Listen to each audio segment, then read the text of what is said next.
G'day guys and gal. If you had to sum up most of Warhammer 40k's lore in the most basic terms possible, it would be daddy issues combined with sibling rivalry gone wrong. All the Primarchs, even the nice ones, have monstrous and delicate egos. They are incredibly easy to piss off and enrage, whilst also being riddled with insecurities and jealousy. This was all good until Horus was chosen as Warmaster and put above the rest of his brothers. The first amongst equals, many would say. This was a very controversial decision by the Emperor. Some Primarchs were enraged, some were happy for Horus, and others thought they deserved it more than he did. Before we get started, as of this video going live, I believe we're officially at 600,000 subscribers. And if we're not, then quickly hit subscribe so I don't look like an idiot for too much longer. Holy fucking shit. You guys and gal are amazing. I've been making Warhammer lore content for almost 7 years now.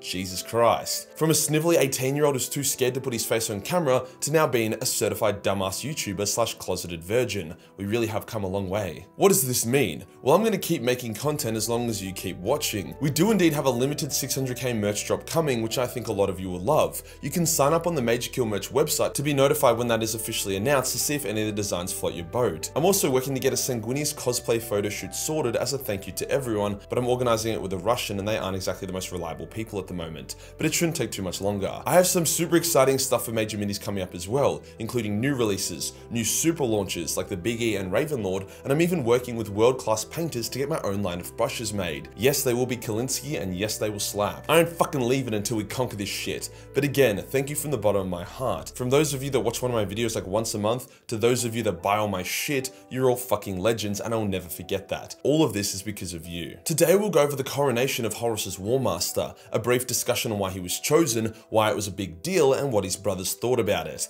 Let's get into it. Horus being chosen as Warmaster is widely considered to be one of the Emperor's greatest mistakes. Firstly, because he now gave someone else the full military might of the Imperium, and secondly, this further stoked the unhealthy rivalries between the Primarchs. Primarchs were made to be overall equal. It's not like the Emperor jizzed extra hard in the lion's tube or did a half-baked load in Lorgars. They all had equal potential. However, now Horus was placed above his brothers. It did, however, make sense. The Emperor needed a strong, versatile war leader to act in his stead as he returned to Terra. Horus was very well liked and respected. Most of the Primarchs would be happy to follow him. There's also a theory that the Emperor knew that whoever he chose as Warmaster would eventually betray him, so he chose Horus instead of someone like Guilliman or the Lion or even Sanguinius, as he was the most willing to lose Horus out of the 4 contenders. This is just the theory though. The coronation occurred during the triumph of Ullanor, where the largest Orc empire in the galaxy was crushed and more or less kicked the Orcs out of the setting for the next few thousand years. The Emperor saw the crusade was more or less of a mop-up now rather than a struggle, so he chose it as the best time to initiate his Webway project and let the Primarchs conquer the remaining dark pockets of the galaxy. Some people argued he shouldn't have chosen any of them as Warmaster, however they did need direction. They wouldn't respect Malcador enough to follow his war orders, and the Emperor was too busy. Without direction, each Primarch would just follow their own path, which wouldn't be very efficient, so the choice was a logical one. Shame how it went. Now to get into each of the Primarchs' reaction. The Lion didn't show much emotion or give much away, however he believed that he, the Lord of the First, should have been Warmaster instead. When the heresy broke out, the Lion thought it would be a simple victory for the Loyalists and even campaigned to become the new Warmaster when Horus was defeated, something that he regretted as his ambition blinded him. Fulgrim loved Horus a lot and deeply respected him. He was happy for Horus to be Warmaster and followed his orders and instructions without issue. Perturabo was not stoked at all about Horus being Warmaster. Having the Emperor boss him around was something he could tolerate, but having a brother do it was unacceptable. It took quite a while to calm down the Lord of Iron's wrath at the decree. Jagged-Eyed Khan didn't like to let his emotions or thoughts show, so when Horus was chosen he simply nodded and accepted it as per his duty. However, in truth, the Khan didn't like the idea of one of his brothers being elevated. He respected Horus, but he thought that the concept of a Primarch Warmaster was a shit idea, which, yeah, it was. Leman Russ accepted the decision, but felt similar to the Lion, which funnily enough was that he deserved it, as Russ considered himself to be the Lord of War out of all the Primarchs. He grew some resentment against Horus because of this turn of events. Rogel Dawn was actually extremely supportive of the appointment. Dawn was already the Praetorian of Terra and had his role there, so there was no jealousy. He also deeply loved and respected Horus, even staying with him for a few months after his appointment to help him adjust to his new role. Horus deeply appreciated Dawn's approval as he saw him as an older brother. On the flip side, Conrad Kurst was extremely mad about Horus's appointment, but Conrad is mad about most things. He did not want one of his uppity brothers bossing him around. The thing about the Emperor is that regardless if the Primarchs loved or resented him, he commanded their respect. He was a superior being to them, but another Primarch was not supposed to be above any of them. So the ones that often respected but disliked the Emperor reacted very poorly to Horus being chosen. Horus being being chosen as Warmaster also increased the frequency of Conrad's horrific visions of the heresy, which he wasn't super stoked about. Sanguinius was genuinely happy for Horus. They were extremely close, and Sanguinius saw Horus as the best choice. Sanguinius also had no ambition or desire to be Warmaster, so for him it was a relief that Horus was chosen instead of himself, as Sanguinius was one of the favourites to be chosen. Ferrus Manus was an interesting one. When rumours of the Warmaster position were emerging, he initially thought it should be him. He felt he was the strongest and was also a master of war.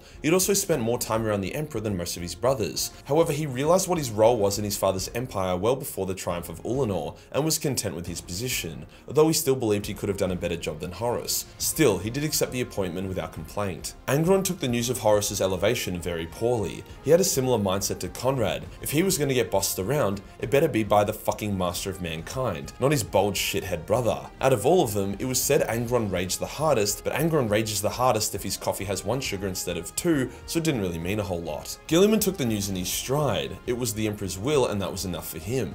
However, he privately disagreed with the concept of elevating one of the Primarchs above the rest or having a Warmaster. Horus actually sought Guilliman's approval above most others, and he felt insecure about the fact that Guilliman didn't seem super enthusiastic about his elevation to Warmaster. However, Guilliman did actually agree that if any of them should have been Warmaster, it was Horus. Mortarion deeply respected Horus, but held a similar position to the Khan and Guilliman. He didn't really agree with the role of Warmaster going to anyone. However, Mortarion did also show a lot of grace and bowed his head to Horus when he was anointed. Like most things, Mortarion kept most of his opinions to himself. Magnus was happy for Horus and saw him as a good choice. Magnus personally had no desire to have the title, as he was keen to keep seeking knowledge and exploring the warp. The role of Warmaster would have been a massive pain in his ass. What about Horus himself? Well, he did actually have a strong opinion on it. There were 2 sides to Horus: the confident, charismatic war leader who was the best of the Primarchs and knew it. Then there was the insecure, self-doubting man that lurked just beneath. He was honoured by the role but felt unworthy. He thought Sanguinius should have been Warmaster, or maybe the Lion.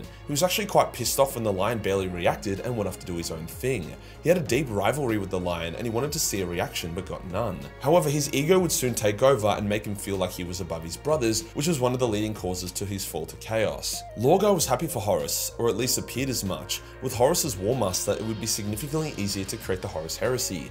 Either way, Lorgar had much loftier ambitions, so there was nothing more than joy from him. Vulcan was fine with Horus being Warmaster.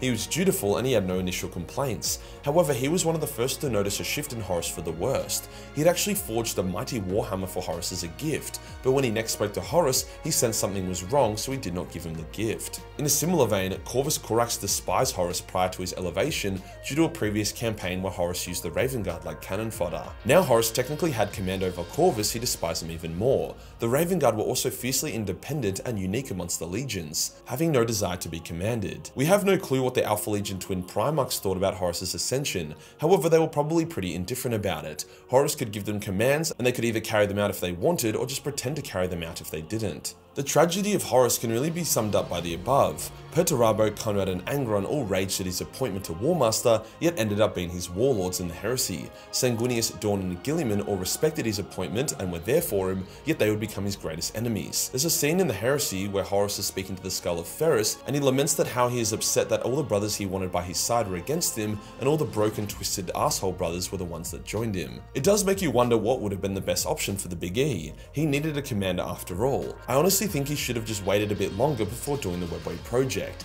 He should have continued to lead the Crusade, which would have crushed any thought of genuine rebellion. And he should have seen the Great Crusade to more or less its conclusion. Then he should have broken the legions down into chapters and assigned them with protecting or slowly expanding mankind's realm.